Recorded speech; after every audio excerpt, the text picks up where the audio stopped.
ketika kamu menceritakan persoalan keluarga kepada orang luar, kamu sedang membuka pintu yang seharusnya tertutup rapat. Sekali terbuka, kamu tidak akan pernah bisa mengendalikannya lagi. Ceritamu akan menjadi cerita mereka, tafsiranmu akan menjadi gosip mereka. Dan saat itu terjadi, bukan hanya masalahnya yang membesar, tapi juga harga diri keluargamu yang ikut terseret ke mata publik. Ada orang yang dengan mudahnya membagikan aib keluarga di media sosial, entah karena marah, kecewa, atau sekadar mencari pembelaan. Mereka lupa bahwa dunia luar tidak punya kasih sayang yang sama seperti rumah. Dunia hanya menonton, lalu akan mengomentari, menghakimi, lalu pergi ketika topik baru datang. Tidak ada yang benar-benar peduli, selain rasa ingin tahu yang sesaat. Karena itu, bijaklah dalam menahan diri.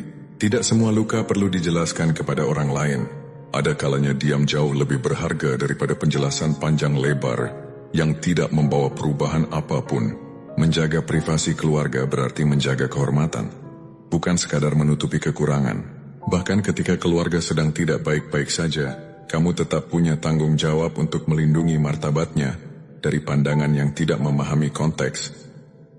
Keluarga, seburuk apapun kondisinya, adalah tempat pertama kamu belajar tentang kasih, pengorbanan, dan kesalahan manusia. Jika ada konflik, selesaikan di dalam. Jangan biarkan pihak luar menjadi hakim, karena begitu kamu mengizinkan orang lain menilai keluargamu, kamu sedang menyerahkan kendali atas narasi hidupmu kepada orang asing. Mereka akan menilai tanpa tahu seluruh cerita, dan penilaian itu bisa melekat selamanya. Ingat, tidak ada keluarga yang sempurna dan itu wajar, tapi bukan berarti ketidaksempurnaan itu harus diumbar ke semua orang. Ketika kamu belajar menahan diri untuk tidak bercerita, kamu sedang belajar mencintai keluargamu dengan cara yang lebih dewasa, melindungi mereka bahkan dari dirimu sendiri. Selain itu, berbicara terlalu banyak tentang keluarga juga bisa mengubah cara orang lain memperlakukanmu. Mereka akan menilai kamu dari cerita-cerita yang kamu sampaikan, bukan dari siapa kamu sebenarnya.